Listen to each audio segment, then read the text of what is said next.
শাড়িগুলো তাকে লন্ড্রিতে পাঠাতে, এখন বাড়িতে কাচাচ্ছ। দাদাকে তাহলে ফতুর করে এনেছো? দাদা ফতুর হবে কেন? ওর বাবা গয়না দেবে বলে দেয়নি। 10 ভরি গয়নার দাম কিছু না হোক 50,000 টাকা। কাজের মেয়েটাকে তাড়িয়েছো, ঠিকই ঝিটাকে তাড়িয়েছো, আর কত অত্যাচার করবে মেজবৌদির ওপরে? যতদিন না ওই 50,000 টাকা শোধ হয়। হিসেবটা কে রাখছে? কেন আমি রাখবো? তুমি? হ্যাঁ, তাও অবশ্য তুমি পারবে।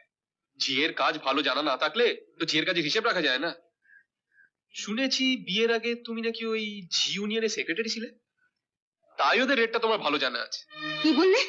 বললাম মেজ বৌদি নেহাত মেজদার বউ, তাই ওর পেছনে লেগে তুমি পার পেয়ে গেলে।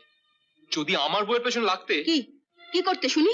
শুধু শাড়ি নয়, শাড়ি শুধু তোমাকে আগে গরম জলে সোডা দিয়ে সেদ্ধ করতাম, তারপর সার্ফ দিয়ে নয়, গোল গোল বাংলা সাবান আছে না, ওই বাংলা সাবান দিয়ে তোমাকে পার কত ভালো করে রোগড়ে ধোপার মতো মাথার উপর তুলতাম আর আচ্ছা